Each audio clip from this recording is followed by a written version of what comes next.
Narayanganj high school and কলেজের তৃতীয় শ্রেণীর শিক্ষার্থীরা, আশা করছি তোমরা ভালো আছো। আমিও ভালো আছি। চলো আজকে আমরা আরেকটি পড়া পড়ব। আজকে আমরা কি পড়ব দেখি। আজকে আমরা তৃতীয় শ্রেণীর বাংলা বই হতে একটি পদ্য পড়ব। আমাদের আজকের পাঠের বিষয় কি? পদ্য। পদ্য আমরা পদ্য কথাটির অর্থ হচ্ছে কবিতা। আমরা একটি কবিতা বা পদ্য পড়ব। আমাদের যে কবিতাটি সেটার নাম কি দেখো, এখানে কি দেওয়া আছে? তাল গাছ। লিখেছেন কে? রবীন্দ্রনাথ ঠাকুর। পাশে দেখো রবীন্দ্রনাথ ঠাকুরের একটি ছবি দেওয়া আছে, আর এখানে তাল গাছের চিত্র দেওয়া আছে। ছবিটি খেয়াল করে দেখো সবাই। তো শিক্ষার্থীরা চলো আমরা আগে ওনার এই যে দেখো রবীন্দ্রনাথ ঠাকুর চলে এসেছে, আমরা এখন আজকে আগে ওনার পরিচিতিটা জেনে নিই ভালো করে। দেখো কবি পরিচিতি। রবীন্দ্রনাথ ঠাকুর 1861 সালের 7ই মে কলকাতার একটি ধনাঢ্য পরিবারে জন্মগ্রহণ করেন। ধনাঢ্য পরিবার মানে কি জানো? মানে হচ্ছে খুব ধনী পরিবারে তার জন্ম। তিনি ছিলেন অগ্রণী বাঙালি কবি, উপন্যাসিক, সঙ্গীত স্রষ্টা, নাট্যকার, চিত্রকর, ছোট গল্পকার, প্রাবন্ধিক ও দার্শনিক। তাকে বাংলা ভাষার সর্বশ্রেষ্ঠ সাহিত্যিক মনে করা হয়।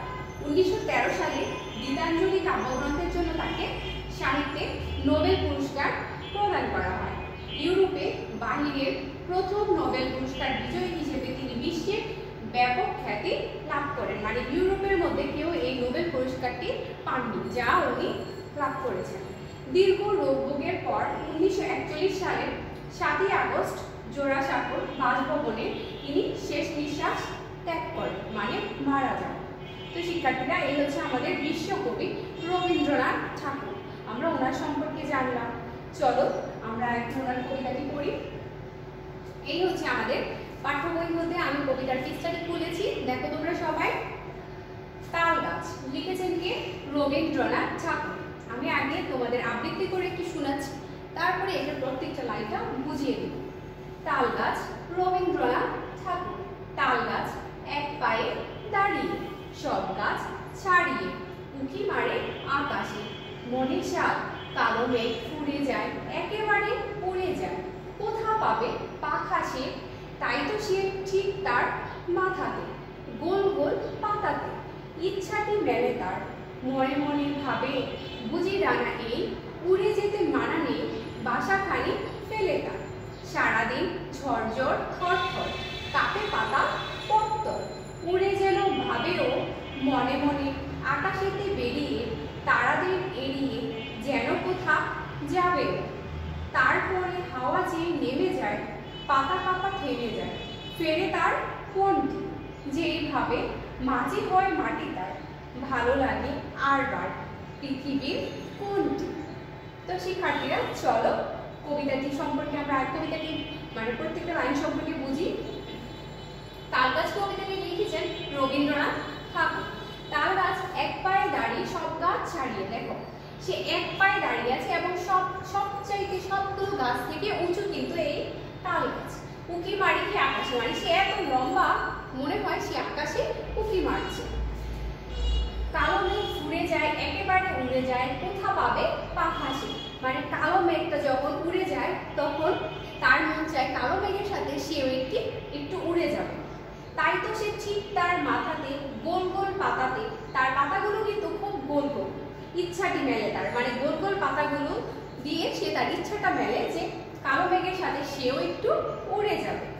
মনে মনে ভাবে, বুঝি ডানা এই, উড়ে যেতে মানা নেই, বাসাখানি ফেলে তার। মানে এখানে তো তার বাসা, মানে এখানেই তো সে গাছটি সে দাঁড়িয়ে আছে, মানে এখানেই তো সে দাঁড়িয়ে থাকে, এটাই তো তার বাসা। এখন এটা ফেলে সে উড়ে যাবে এমন আশা করছে যদি তার ডানা থাকতো। সারাদিন ঝরঝর থরথর, কাঁপে পাতা পত্তর, ওড়ে যেন ভাবেও। মানে যখন অনেক জোরে বাতাস বয় তখন কি করে, তার গাছটাও ঝুলতে থাকে এবং পাতাগুলো থরথর করে কাঁপতে থাকে। ওড়ে যেন ভাবেও, তার তখন মনে হয় সে যেন আকাশে উঠছে মেঘগুলোর সাথে সাথে। মনে মনে আকাশেতে বেরিয়ে, তারাদের এড়িয়ে, যেন কোথা যাবেও। মানে আকাশে, মানে সে এত উঁচু, আকাশের তারাগুলোকেও তার কাছাকাছি দেখা যায়। মনে হচ্ছে তারাদের এড়িয়ে সে যেন কোথাও চলে যাবে। তারপরে হাওয়া যেই নেমে যায়, মানে যখন এই হাওয়াটা বয়, বাতাস বয়, তখনই তার এই মনে হয়। যখন হাওয়াটা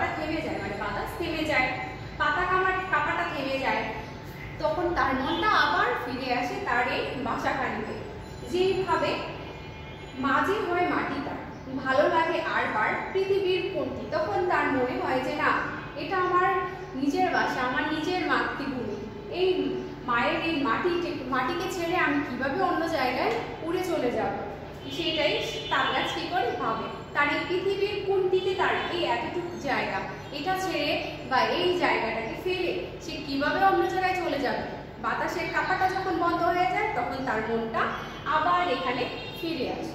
তো শিক্ষার্থীরা, কবিতাটি কি সুন্দর করে রবীন্দ্রনাথ ঠাকুর কত ভালো করে লিখেছেন, মানে কি চিন্তা করো তোমরা, খুব সুন্দর করে রবীন্দ্রনাথ ঠাকুর মানে পৃথিবীর মায়া, নিজের মাতৃভূমির বা নিজের ইসের মায়া যেন ত্যাগ করা যায় না, তেমন একটি তার চিন্তা ভাবনা নিয়ে তিনি এই কবিতাটি লিখেছেন। মানে মা মাতৃভূমি যত যাই হোক, যত জায়গায় উড়ে যাই না কেন, যতই মন চাক না কেন, কিন্তু মা মাতৃভূমিকে ছেড়ে কখনোই অন্য জায়গায় ভালো লাগবে না বা যাওয়াটাও ঠিক নয়। তো শিক্ষার্থীরা, কবিতাটি খুব সুন্দর করে ভালো করে তোমরা আবার বারবার পড়বে। তারপর দেখো আমাদের অনুশীলনীতে কি আছে, শব্দগুলো পাঠ থেকে খুঁজে বের করি এবং অর্থ বলি। দেখো শব্দার্থ, দুইটি শব্দার্থ দেওয়া আছে, সাপ এবং থরথর। দেখো আমি পাশে লিখে দিয়েছি, সাদ অর্থ ইচ্ছা, সাদ অর্থ কি ইচ্ছা, আর থরথর অর্থ হচ্ছে থরথর। এই দুইটি শব্দার্থ ভালো করে শিখে লিখে ফেলবে। 2 নম্বরে কি আছে, ঘরের ভিতরের শব্দগুলো খালি জায়গায় বসিয়ে বাক্য তৈরি করি। 2টি শব্দ এবং 2টি শূন্যস্থান। দেখো থরথর এবং সাপ। দীপুর পাখির মতো ওড়ার ড্যাশ হয়েছে, কি হয়েছে, স্বাদ হয়েছে। শিলা শীতে ড্যাশ করে কাঁপছে, থরথর করে কাঁপছে। 3 নম্বর দেখো কথাগুলো বুঝে নিই, মানে এই পাশের শব্দগুলোর অর্থগুলো দেওয়া আছে। পত্তর, পত্তর মানে হচ্ছে পাতা। ফেরে অর্থ ফিরে আসে, ফেরে তার মন কি, তার ইচ্ছা বদলে যায়। আর বার অর্থ আরেকবার। তারপর আছে কি 4 নম্বর, ডান দিক থেকে ঠিক শব্দটি বেছে নিয়ে খালি জায়গায় বসায়। ডান দিকে দেখো 4টি শব্দ দেওয়া আছে, আরবার, পাতা কাপা, ছাড়িয়ে এবং পৃথিবী। এই 4টি দিয়ে আমরা এই শূন্য খালি জায়গায় বসিয়ে এই শূন্যস্থানটা পূরণ করব। তাল গাছ এক পায়ে দাঁড়িয়ে সব গাছ কি হবে, ছাড়িয়ে।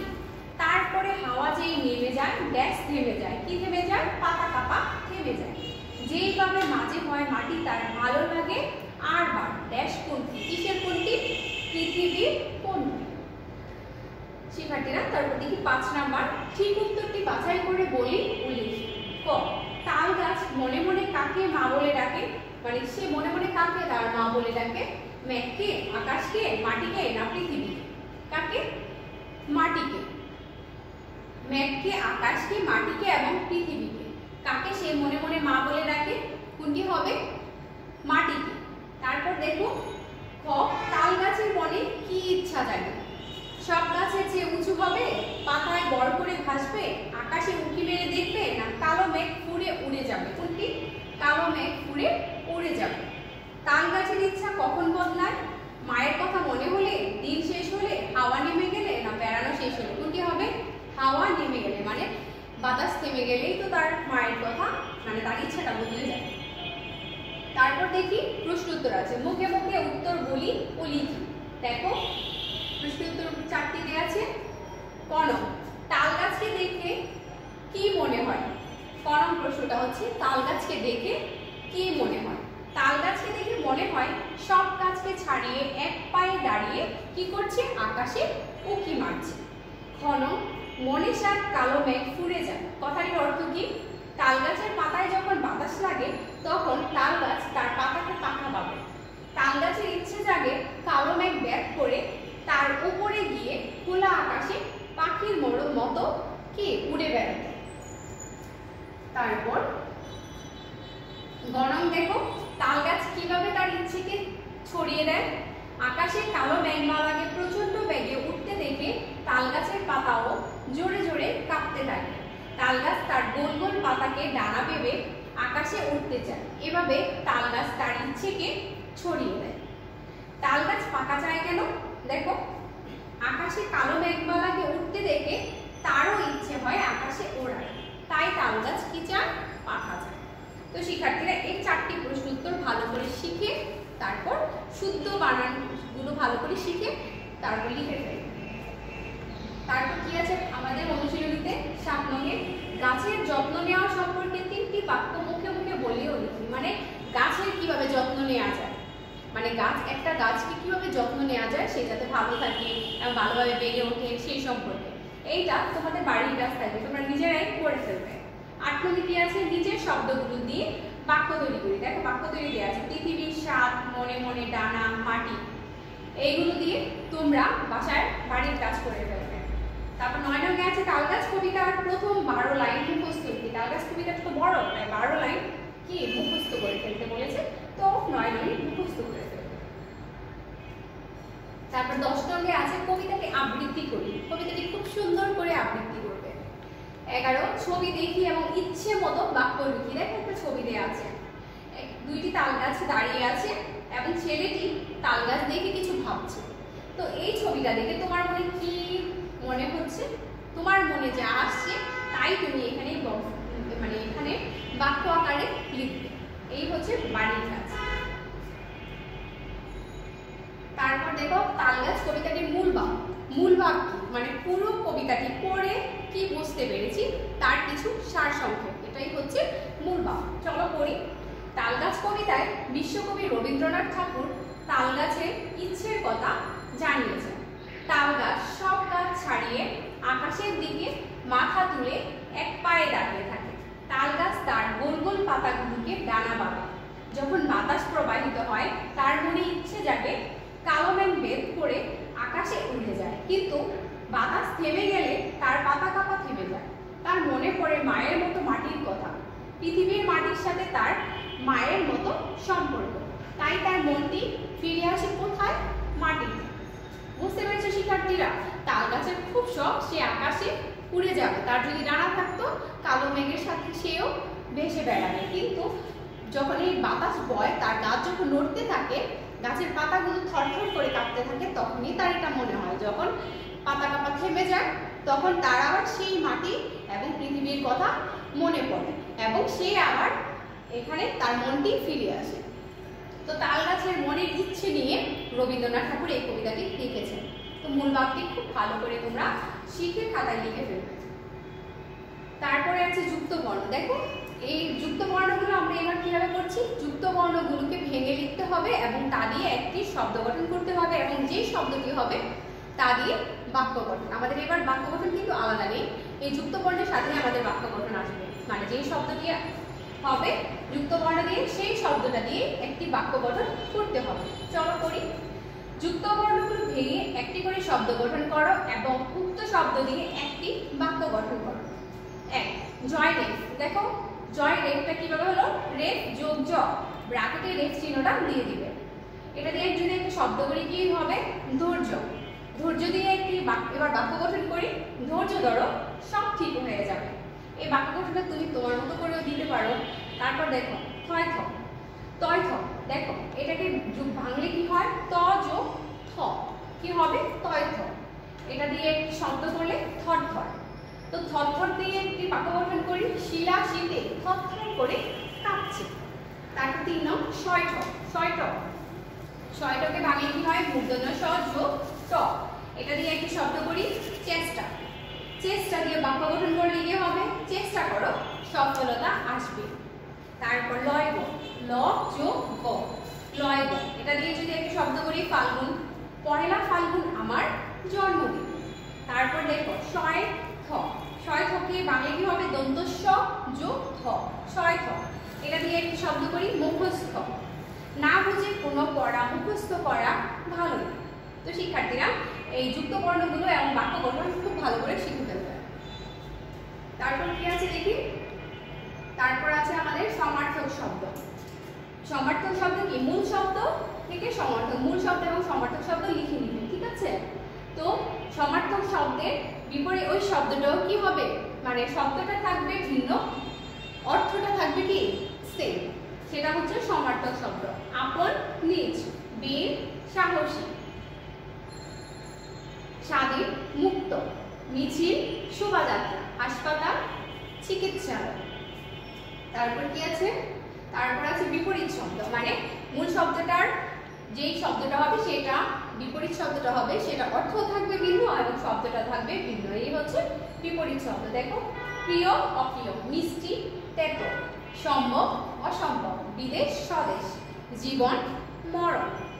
এগুলো ভালো করে শিখে খাতায় লিখে দেবে। তারপর দেখা এক কথায় প্রকাশ করা। পূর্ব দিকে আছে এমন দেশ, কি হবে? পূর্ব দেশ। যার মৃত্যু নেই অমর, কাপড় বনে যে তা এক ধরনের ছোট কবিতা, ছড়া, মেনে চলার যোগ্য আদর্শ। তারপর আছে ক্রিয়াপদে চলিত রূপ, সাধিত থেকে চলিত রূপ করতে হবে। দেখো, বাদিয়া কি হবে? বেদে, চলিতে চলতে, তুলিয়া তুলে, বলিতে বলতে, উঠিয়া উঠে। তো শিক্ষার্থীরা, এই পর্যন্তই ছিল কি আমাদের এই তালগাছ কবিতাটি সম্পর্কিত যা যা পড়া সবগুলো আমি পড়িয়ে ফেলেছি। কিছুই বাদ নেই, যা যা দিয়েছি খুব ভালো করে সুন্দর করে মুখস্থ করে কি করবে তোমরা শিখে ফেলবে, কোনো পড়া যেন বাদ না থাকে। আগে ভালো করে সবগুলো বুঝে নেবে, তারপর বানান শুদ্ধ করে শিখে খাতায় লিখবে। তো শিক্ষার্থীরা, আজ আর নয়, ভালো থেকো, সুস্থ থেকো, আল্লাহ হাফেজ।